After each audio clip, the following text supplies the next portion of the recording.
Bonjour à tous et bienvenue dans l'émission Il est écrit, consacrée aujourd'hui aux Premières Nations. Il ne se passe quasiment jamais une semaine sans qu'on entende parler dans l'actualité canadienne des relations compliquées entre les Premières Nations, les nations autochtones, et les colons européens de l'époque ou les gouvernements canadiens d'aujourd'hui. On parle de scandales, de mauvais traitements, de réparations, de compensations, de réconciliation. L'histoire des relations entre les Premières Nations et les nouveaux arrivants n'a jamais été simple. Mon invité d'aujourd'hui en est un témoin, une illustration vivante.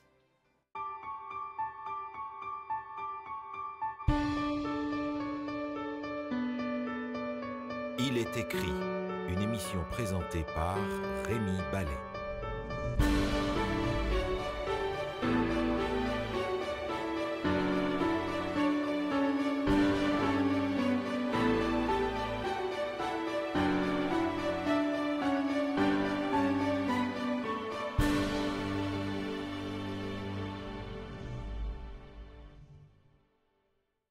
Bonjour Marie-Émilie.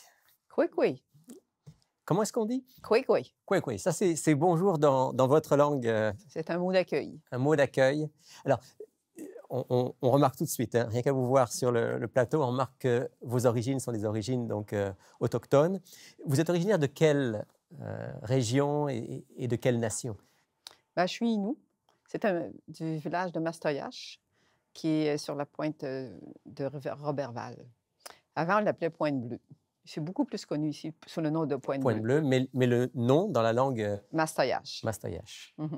Alors, votre histoire est une histoire qui est à la fois une histoire commune parce qu'il y a beaucoup d'enfants qui ont vécu ce que vous avez vécu. En même temps, chaque histoire est particulière. Racontez-nous un petit peu. Ben, d'abord, je suis née à Québec, dans un orphelinat. Et j'ai été adoptée par des gens sur la rive sud de Québec. Et très vite, je me suis aperçue que j'étais différente. Je pense que j'avais 3 ou 4 ans.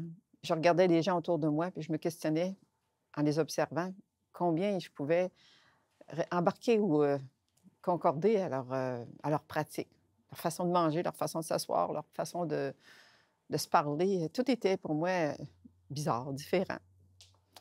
Et je n'avais pas eu de contact avec ma culture du tout avant ça. Donc, vous, à ce moment-là, vous ne saviez pas non plus que Non. vous étiez originaire d'une nation autochtone? Non, pas du tout. Pas du tout. C'est quand j'ai commencé à aller à l'école, les gens sur la rue, il y en a dans la rue qui le savaient, parce que là, on me traitait un peu de différents noms. Là, ça a comme accentué mon idée que j'étais différente. Et c'est plus vers l'âge de 16 ans, où c'était de plus en plus difficile à la maison, que là, j'ai demandé si j'avais été adoptée, parce que ça aussi, ça a toujours été caché. Vous l'avez demandé à vos parents adoptifs, en fait. C'est ça. Puis, ils m'ont dit, ben oui, ben oui, ben oui. Puis, j'aurais demandé, est-ce que je suis autochtone? Ils m'ont répondu, ben non, t'es normal. Ça, je m'en doutais bien. Mais finalement, j'ai commencé des recherches pour trouver mon identité.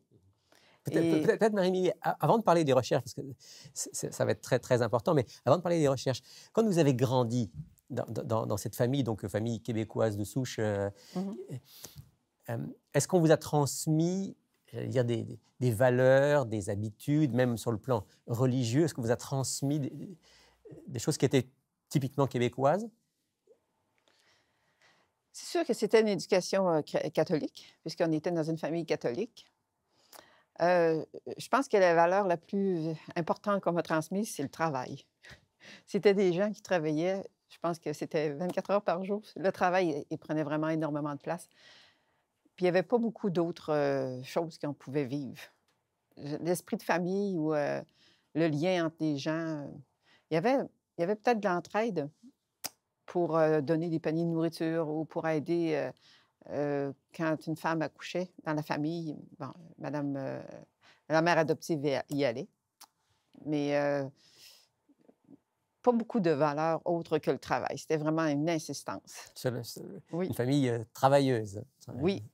Alors, vous grandissez dans cette famille et donc vous dites vers l'âge de 16 ans, là, il y a quelque chose qui se passe. Oui.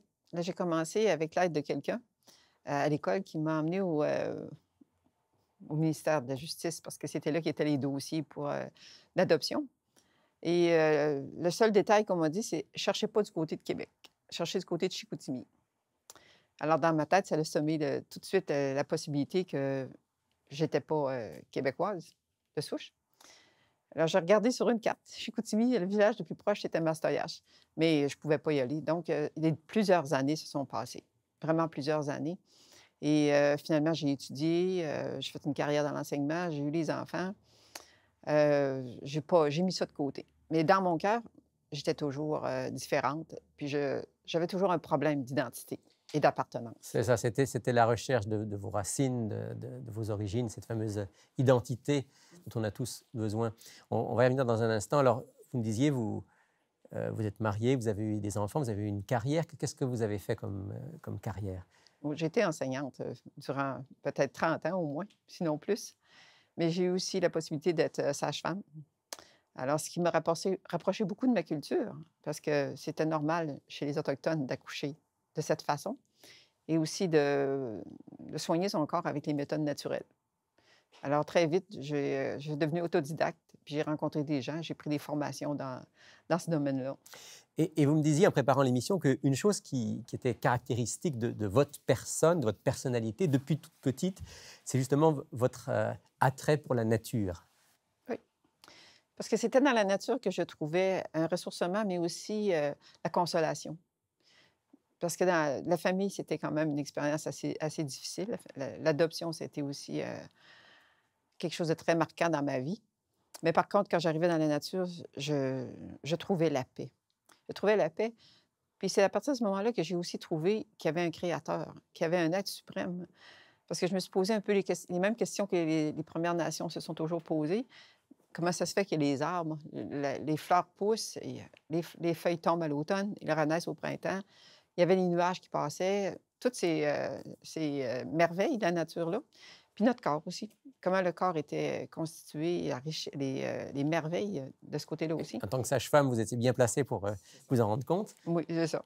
Parce que justement, en tant que sage-femme, donner naissance, mettre un enfant au monde, c'était tellement, pas imprévisible, mais comment indescriptible pour nous, en tant qu'être humain. Donc, vous aviez cette vision du Dieu créateur. Comment vous le représentiez, ce Dieu créateur? Ça dépend à quelle époque. Quand j'étais un enfant, pour moi, c'était un géant. Alors, j'étais toute petite, puis il y avait ce grand géant-là. Il y avait le papa géant, puis il y avait l'enfant géant. Puis l'enfant géant jouait avec moi. J'étais comme sa poupée. Puis il nous mettait dans des petits autos, puis on se promenait parce que j'avais, comme beaucoup d'enfants, je pense, l'idée que le monde tournait autour de moi. Il n'y avait rien qui existait si je dormais ou quoi que ce soit. Mais ce géant-là aussi me protégeait. Puis avec le temps, ça a évolué, puis je me suis dit, ben oui, mais ce géant-là, il existe parce que je l'ai trouvé dans la création. Parce que lui aussi, il ne fait pas juste soutenir la vie humaine, il soutient aussi la vie des animaux et les arbres. Et donc, dans ce contact avec la nature, vous avez trouvé le contact avec le Créateur. Puis, dans votre expérience, il y a eu finalement aussi la rencontre avec la Bible. Oui, quelques années. J'ai fait des études en théologie aussi. Sauf que ça m'a vraiment plutôt déçue que satisfaite. Parce qu'à l'université, la Bible, ce qu'on voyait dans le fond, c'était tellement généraliste. On n'a vraiment pas lu, on ne nous a pas invités non plus à lire la Bible ou à la connaître. Fait que, quand je suis partie de là, j'avais déjà un arrière-goût. Et j'ai rencontré une conférencière qui m'a offert des études bibliques, qui m'a offert de connaître plus la parole. Donc, d'ouvrir la Bible, de rentrer dans le texte biblique. On s'est assis ensemble, puis on l'a ouvert ensemble. Et à partir de là, j'ai vraiment eu des réponses à mes questions. Puis j'ai vraiment été comme satisfaite parce que je me suis dit, ce que j'ai découvert toute seule dans la nature, c'est vraiment prouvé maintenant. Confirmé par le document de la Bible. Parce que je me suis souvent dit aussi que si on ne voit pas un créateur dans la nature, on est aveugle. C'est tellement évident quand on rentre dans le bois. Dans ma culture, il y a une philosophie qui se résume en 3 mots que je trouve essentielle. C'est observe, écoute et agis. Alors, dans la nature, si tu observes bien, tu vas découvrir la parole, découvrir la vie. Découvrir celui qui est à l'origine de tout ça. Exactement. Donc là, vous faites votre chemin personnel, vous découvrez le message de la Bible, vous vous l'acceptez, vous le recevez dans votre vie. Vous me racontiez que vous avez même été à ce moment-là, vous avez été baptisé par immersion selon le modèle biblique. Vous avez une belle carrière, mais il y a toujours, au fond de vous, ce besoin de retrouver vos racines. Essentiel. Je pense aussi que mon travail dans l'enseignement m'a aidé beaucoup à ça. Parce que reste que dans les classes, moi, j'enseignais éthique et culture religieuse. Alors, c'était un cours dans lequel je pouvais avoir de belles discussions avec les adolescents. J'enseignais au secondaire beaucoup. Et avec d'autres personnes aussi. Et ces gens-là parlaient beaucoup de leur famille. Ils parlaient beaucoup de leur identité. Dans les dernières années, on avait beaucoup d'enfants aussi qui venaient du domaine de l'immigration. Et ces enfants-là avaient des racines perdues. Alors, à travers eux, je me suis dit, ben moi, je suis dans mon pays, je peux les trouver, mes racines. Alors, j'ai commencé à aller à Mastoyache. Je trouve ça extraordinaire parce que c'est le premier village que j'ai décidé de visiter ou de m'impliquer, puis c'est mon village, finalement. Alors, je me suis dit, Dieu guidait déjà. Dieu avait des voies pour moi. Alors, j'ai fait des amis là-bas, j'ai participé au powwow très souvent, puis à d'autres activités. Et finalement, on a fini par me reconnaître. Tu ressembles à telle famille. Alors, j'ai sorti mon dossier d'adoption pour avoir des détails. Et j'avais les détails de mon père, qui était mon père, sauf son nom, parce qu'au Québec, on n'a pas le droit d'avoir ces détails-là. Mais finalement, oui, on m'a dit, bien, dans le village, il y avait une seule personne qui pouvait avoir ce métier-là. Correspondre et c'était lui. Descriptif. Et sa date de naissance aussi. Alors, quand j'ai su le nom, je me suis empressée d'aller au cimetière du village et j'ai vérifié la date de naissance qui correspondait à ce que j'avais. Pour moi, c'était comme, enfin, je tombe pas des nuages, j'ai eu un père. Même si vous n'avez pas pu le rencontrer de son vivant, Non. il y avait quand même cette assurance de vos racines qui était là. Mais j'avais une consolation de plus parce que je me suis dit, le Seigneur, il ne m'amène pas si loin pour ensuite me fermer la porte. Alors, suite à ça, il y a eu une série de rencontres vraiment imprévues dans des endroits où je n'aurais jamais pensé rencontrer une personne. Un homme, entre autres, qui avait habité à Mastoyache et qui avait connu mon père. Il me parlait de ma sœur. Il commençait à me parler de ma famille. Un mois après, je fais faire ma généalogie par un de mes amis. Alors, il trouve un nom. Ah, ce gars-là, j'ai travaillé avec lui, c'est un de mes amis. Parce que je vais l'appeler pour lui parler de toi. Parce qu'il appelle ce gars-là, qui est mon cousin, parce qu'on s'est rencontrés, ainsi de suite. Donc maintenant, vous avez créé des liens avec des membres de votre famille. J'ai rencontré mes 5 sœurs. Et j'ai un frère qui était adopté à la même place que moi. Et j'ai rencontré une cousine il y a 3 semaines. Donc tout ça, ce sont des liens importants pour vous. Oui. Au-delà même de votre famille, en fait, vous avez retrouvé une certaine culture qui était la vôtre, vous vous sentez plus proche. J'ai toujours travaillé beaucoup pour la culture autochtone. Ça fait déjà plusieurs années que je suis impliquée. Sauf que ce que ça m'apporte maintenant, c'est comme une certitude. J'ai des racines, j'ai des gens à qui m'identifier. J'ai jamais connu c'était quoi appartenir à une famille, sauf la famille de Dieu, qui était déjà un bel apport pour moi.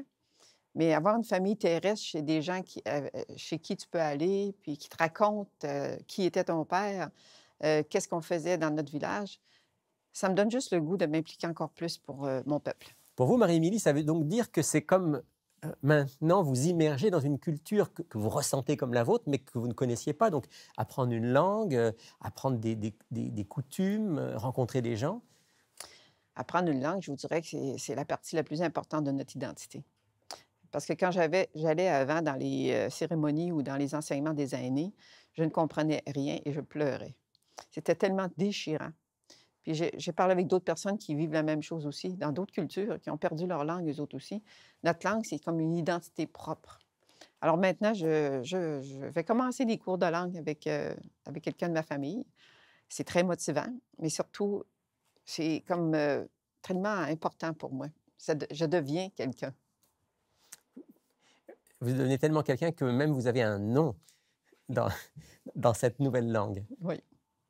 Moi, je m'appelle Messinak Kassoutaset. Ce qui signifie? Tortue persévérante. Tortue persévérante. Oui. Puis je pense que ma vie m'a amenée à être tellement persévérante que ce nom-là, je l'ai choisi parce que je savais qu'il me correspondait Donc, bien. vous l'avez choisi, on ne vous l'a pas donné, vous l'avez choisi. C'est ça. Étant donné que je n'étais pas avec personne de ma famille qui était proche pour m'en donner un. Donc, et on peut faire ça dans la culture des Inuits, on peut choisir son propre nom. Oui, parce que notre nom révèle qui on est. Tortue persévérante, ça le dit. Une tortue, c'est une porteuse de vie. Et persévérante, hein. Je pense que j'ai fait un chemin de vie avec beaucoup de persévérance et de résilience. Il a fallu que vous le soyez. Et je rends grâce à Dieu, parce que ça vient de lui, la résilience. Mon peuple a été très résilient à travers toutes ces années et toutes ces persécutions. La résilience est un cadeau de Dieu. La force aussi vient de lui. Alors, on sent que vous portez en vous très fortement cette foi, cette confiance en Dieu. Et ce n'est pas sans lien avec un projet dont on veut parler aussi aujourd'hui. Si vous êtes là dans l'émission Il est écrit, c'est non seulement pour donner votre témoignage, votre expérience de vie, mais aussi pour parler d'un projet dans lequel vous êtes impliqué ces dernières années. Expliquez-nous quel est ce projet et pourquoi vous y êtes impliqué. L'idée est née en 1992, alors que je travaillais à Tchèzibi, à Baie James, chez les Cris. Et je voyais la spiritualité et les différentes religions qui étaient enseignées dans le petit village. Et j'étais déjà chrétienne. Alors, je me suis dit, il faut vraiment que mon peuple reçoive la parole, qu'il puisse un jour accéder à la Bible. Connaissent la Bible. Connaissent la Bible. Donc, j'ai commencé à prier. J'ai commencé aussi à parler un peu avec... J'avais des amis inuits là-bas. Et avec eux autres, j'ai fait quelques études bibliques. Et suite à ça, je me suis dit, je ne vais pas juste prier, il faut que je fasse quelque chose. Alors, quand je suis revenue, ça a pris quelques temps avant que je puisse me réinstaller. Mais j'ai été abordée, il y a déjà 4 ans, par le ministère des Premières Nations, qui m'a invitée à leur donner une rencontre pour me connaître. Et suite à ça, j'ai commencé à travailler avec eux. Et quand j'ai vu qu'il y avait tellement de beau matériel pour les Premières Nations en anglais... Côté anglophone. J'ai dit, bien, il nous faut quelque chose, nous autres aussi, pour le côté francophone. C'est sûr qu'on est moins nombreux, mais il y a quand même les 11 nations qui sont représentées au Québec. Il y a beaucoup de villages au Québec qui sont des Premières Nations. Alors, j'ai demandé à traduire, et c'est ce que j'ai fait. Alors, donc vous avez travaillé sur la traduction d'un cours. Donc, c'est un cours qui présente la Bible, mais qui le présente d'une manière différente, adaptée aux Premières Nations, c'est bien ça? C'est ça. Alors, il est en 30 leçons, avec un questionnaire à la fin. Et chaque leçon sont adaptées, finalement, à notre culture. Alors, ce qui est différent avec les études bibliques, disons, québécoises, c'est que les images qu'on retrouve... illustrations. Les illustrations qu'on retrouve dessus sont typiques à notre culture. Et les histoires qu'on va citer à l'intérieur sont aussi des histoires qui vont nous rapprocher de ce que nous sommes. Et on raconte aussi beaucoup de faits très intéressants, des gens qui ont rencontré déjà la parole de Dieu ou qui ont eu des rêves et que Dieu leur a parlé, leur a présenté la parole. En fait, dans les Premières Nations, il y a des gens qui ont vécu de véritables expériences avec le Dieu créateur, sans même connaître la Bible. Oui, absolument. Et je sais qu'il y a une histoire que vous vouliez rapidement partager avec nous, qui vous a marqué. Oui, ça se passe en avril 1832.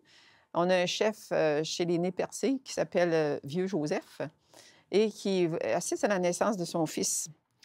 Et voyant le caractère de son enfant, il l'a appelé Tonnerre grondant sur la montagne. Et ce jeune homme-là, cet enfant-là a été élevé très près d'une mission protestante qui était à côté de la communauté autochtone. Et Vieux Joseph y amenait ses enfants régulièrement parce qu'il était très, très ami avec le pasteur protestant. Alors, il lui a fait connaître la Bible, mais Vieux Joseph n'a jamais appelé la Bible comme telle. Il l'appelait le livre du ciel. Le livre du ciel. Le livre du ciel. Alors, il a éduqué ses enfants avec le livre du ciel, toujours dans sa tente, autour du cercle. Et même, il était le chef du village, donc il partageait beaucoup la parole et il priait aussi avant d'intervenir auprès des gens. Alors, il voyait, lui, beaucoup d'espoir pour son peuple. Quand Tonnerre grondant a eu 12 ans, il s'est fait baptiser et il a promis qu'un jour, il deviendrait chef.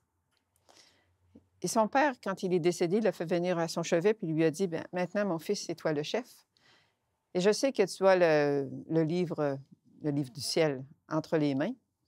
Alors, je veux que tu continues à prendre soin de notre peuple comme je l'ai fait. Et c'est ce que Tonnerre Grondin a fait tout au long de sa vie. Il a toujours négocié avec la paix et avec le respect avec les gens autour de lui. Ils ont vécu des défaites, ils ont vécu beaucoup de désappointements, mais ils savaient que ça faisait partie de la vie de tous les êtres humains. Mais il y avait toujours l'espoir, parce qu'il savait que Dieu permettait. Alors, quand il est mort, finalement, sa femme a été le meilleur témoin de son expérience en disant qu'il avait vraiment rempli le mandat que son père lui avait donné, qu'il avait toujours été un chef, qu'il avait gardé la parole du livre du ciel et qu'il l'avait aussi donné à ses enfants et à son peuple. Le livre du ciel a été une bénédiction pour cette nation et certains de ses chefs ont été les premiers propagateurs du message de ce livre. Marie-Émilie, on arrive au bout de cette émission, mais on ne veut pas la terminer sans lire au moins un ou deux textes. Vous avez choisi deux textes qui, pour vous, représentent beaucoup. Quels sont les textes que vous aimeriez qu'on puisse lire? 1 Jean 4, verset 19, s'il vous plaît. Alors, on va lire dans la première lettre de Jean, au chapitre 4 et au verset 19. « Pour nous, nous aimons parce que lui nous a aimés le premier. » Dieu nous a aimés dès le départ, il nous aime toujours et son amour donne la force de nous aimer les uns les autres. Sans nous connaître. Marie-Émilie, merci beaucoup d'avoir partagé avec nous votre expérience et aussi de nous avoir présenté ce cours que Il est écrit va certainement aussi faire connaître et distribuer. Je propose qu'on puisse terminer ensemble, comme on le fait habituellement, par une prière. Père du ciel, merci. Merci pour ce témoignage de Marie-Émilie, qui est ton enfant et qui, depuis toute petite, t'a reconnu comme le Dieu créateur. Merci d'avoir permis aussi de découvrir le livre du ciel, d'en avoir fait le livre qui l'a conduit dans sa vie. Tu sais combien elle a à cœur de partager le message de ce livre avec tous ceux de sa nation.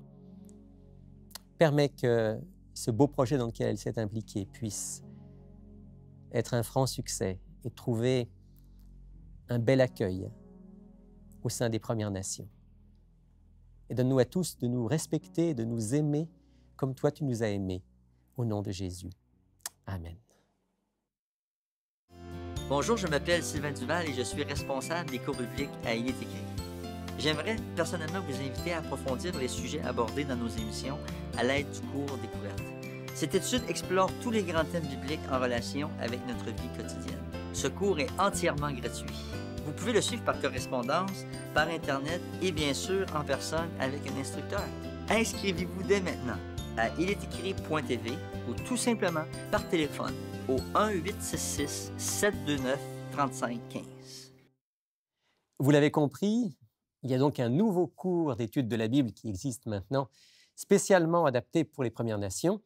Et nous allons le présenter avec notre amie France. Bonjour France. Bonjour Rémi. Et bonjour Sylvain. Bonjour. Bonjour Sylvain. Alors ça, c'est le cours dont Marie-Émilie nous parlait il y a un instant. Oui, c'est un cours que j'ai Tu l'as parcouru? Oui, j'ai trouvé ça vraiment intéressant. Ça s'appelle « Un jour nouveau ». Et comme Mme Lacroix l'a dit aussi, c'est vraiment, on retrouve des images très, très, très culturelles de la communauté des histoires autochtone, aussi. des histoires, des récits. Vraiment, là, le peuple autochtone va bien se retrouver à travers ces études-là. Et c'est très, très simple. C'est toujours fait sous forme un peu comme nos études découvertes. On a une leçon qu'on doit lire au début où on retrouve des images, des versets bibliques, des explications.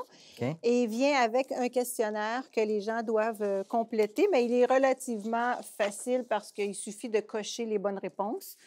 Donc, c'est un cours coloré, vraiment bien adapté. Puis même pour ceux qui ne sont pas de la communauté autochtone... J'allais te demander ça, justement. Oui, moi, je trouve qu'on apprend, ça nous initie un petit peu à la vie des Autochtones en lisant tout ce qui les touche, en fait. Donc, voici, on en a 30 quand même. Donc, c'est un cours en 30 leçons. Oui. C'est un cours qui est gratuit. Gratuit, totalement gratuit. Et qu'il est écrit avec d'autres. Donc distribue. Oui. S'il y a parmi nos auditeurs des gens qui sont des Premières Nations et qui veulent faire ce cours, ils peuvent prendre contact avec nous et ils vont le recevoir. Donc j'imagine qu'on va l'avoir aussi sur notre site web bientôt. On va l'avoir bientôt. Il n'est pas encore sur le site web, mais il va l'être prochainement. Peut-être pas le faire en ligne, mais disons avoir une Mais publicité. on Là, peut le faire. On peut le Ouais. faire en ligne éventuellement. Oui, C'est ça on l'aura en ligne. On prévoyait. Bien, Incontestablement.